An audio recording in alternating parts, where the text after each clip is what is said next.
Welcome into another edition of Mile High Hockey. My good friend Aaron Anderson from Fox 31 joins us today. Aaron, the Avs last night, man, 8-2 boat racing by the Tampa Bay Lightning. Good memories in that building. Won a cup there just a couple of years ago, but not good memories last night, and a lot to unpack from that game. Yeah. Let's start with the two meltdowns, because it seems like that's what most people were talking about on social media. Miles Wood, man, after the first period, breaks his stick, and it hits Jared Bednar in the face, and then Alexandar Georgiev, when the Lightning make it 6-1, all-time temper tantrum, breaking his stick over the crossbar and then chucking it into the boards. What did you make of a frustrating night down there in Florida? Well, I'm not sure which one encapsulates last night the best. My guess would be Wood's the fact that he breaks his stick, not knowing it's going to come slingshotting back and whack his coach in the face. But, I mean, that really does put it in perspective, right? It was just a night where nothing went right. You're trying to get some of that passion and anger out, and you can't even do that right. I mean, 8-2 boat racing is probably the best way for you to frame it. And you're right. I mean, Amalie Arena, man, that's where the Avs have bagged their third Stanley Cup. You think about the Kadri, goal with one hand in Game 4, and then they clinch it in Game 6 on that ice. And, you experience the highs of all highs, right, in the NHL. And then last night, certainly a low point on a road trip where the Avalanche had a chance to sweep it, go 4-0 against some pretty good competition on the East Coast. And instead, they come back a little deflated, because I think if you ask those guys to a man, they would say, you know what, it would have been nice if we could have just sucked it up and gotten that W. Yeah, definitely. And let's talk about kind of what happened in net. I mean, the game starts with Justus Annunen in goal. Yeah. He gives up 3 in the first 10 minutes. So here comes Georgiev. He gives up 3 and has his meltdown. And then Bednar switches back to Annunen in the third period for mop-up duty. Arn, I can't remember the last time I saw a goalie get pulled and re-enter a hockey game. That's how ugly that contest got down there against Tampa Bay. Yeah, it's kind of funny because we know in baseball when a game gets away, right, you go to the bullpen and then you bring in like the right fielder. Jose Canseco pitched the one game and was throwing knuckleballs because it's just done. But the idea that you got to plug Juice back in this game when he certainly didn't have it, and then he gets, he gives up all these goals again. I think he gave up, what was it? It was 5 goals, 17 shots. So yeah, he gave up 2 more once he re-entered. Yeah, 3 goals in the first 7. And yeah, I mean, it's one of those deals where I'm sure Bednar was just like, well, okay, it's bad enough that Juice doesn't have it, but I don't want to ruin Georgiev because we know we got the Pacific leading Vegas Knights coming to town on Wednesday, so we don't want to spoil that. I mean, it was just it's kind of one of those catch-22s where it's damned if you do, damned if you don't. But it just was not the night. And MacKinnon afterwards put it, I think, probably succinctly, where he said, the shots were going in and there was nothing we could do to stop it. That's just maybe the best way to sum it up. Yeah, I mean, 82 games, you're going to have a few stinkers, right? Like even the best teams in the NHL are going to have 5 to 10 stinkers a season. Back to the stick thing, though, because I do think there's a fine line between passion and out of control, okay? And I get it's just frustration. I get it's hockey.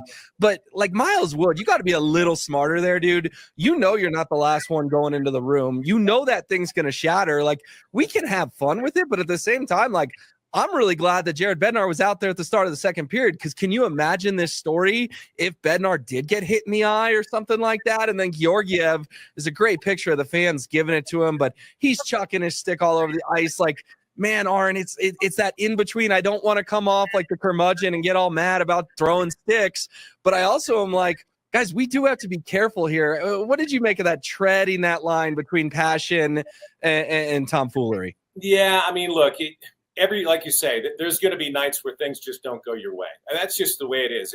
It's 82 games, and there's going to be a clunker, and that's what we saw last night. But I think there comes a point where I think you have to keep your composure. That's what you're getting at, where, yeah, I mean, to break a stick on the ice, we've seen MacKinnon do it earlier this season. I get it. That was at the end of the game. But, yeah, it just seemed like, man, when you reach that point after one period of play, I mean, that's just a sign that this team has really kind of lost it. And I hate to see it that early. I guess I would give Juice maybe a pass because we know that, having to go back in that game and just getting roughed up the way he did certainly couldn't have been a whole lot of fun. But would have liked to see Miles maybe control himself a little bit better, at least until later in the game, and certainly to do it somewhere else where no one else is in harm's way. I mean, look, Will, with the injuries we've seen, the rash of injury bug bites for this team, the last thing we need is somebody to get poked in the eye or some other stupid thing to happen just when this team finally becomes healthy. Yeah, and I agree with all that, man. I agree with all that. Like, it's just better time, better place. I think you said it well there. All right, let's talk about it, though, because it's a 3-1 road trip. It is a good road trip. They're now 12-10 on the season. Tampa doesn't damper that they did go get wins in Philly and Washington and in Florida down there in Lauderdale against the Panthers. As they come home, it's crazy. We're more than a quarter of the way into the hockey season. We've played 22 of the 82 now. Sort of your assessment of this team at the quarter pole here as we approach December. Well, I hope it's a situation where fans and maybe the front office can kind of exhale because, man, those first 20 games, you talk about a team that just was playing musical chairs. And every night you're looking at the lines going, well, wait, who's that? One of the benefits, I think, of the fact that they were so thin and the injuries were such an issue is that we saw guys put in a position where they had a chance to kind of cut their teeth at the NHL level. And Ivan is a guy who's really stood out to me.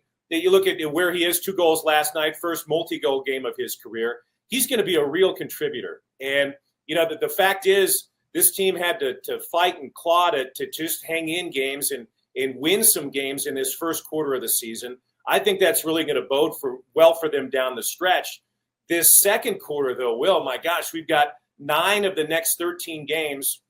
They come on the road. Yep. There's another 5-game East Coast road trip. So it's not like we're out of the woods, but I feel like the fact that the team's finally getting healthy, Val is back, Val is contributing. I think a lot of the questions we had have been answered, at least from that standpoint, that, okay, he's been welcomed back and he's going to be able to make an impact on that team. That's all good. But hopefully there are no more injuries. And we know that there's a guy who's doing some rehab work as well in Gabe Landeskog who keeps saying, we keep hearing, hey, there's a chance we see him before this regular season is said and done. So I think better days are on the horizon for this club. And, hey, let's be happy we can put these last 20 games behind us and move on.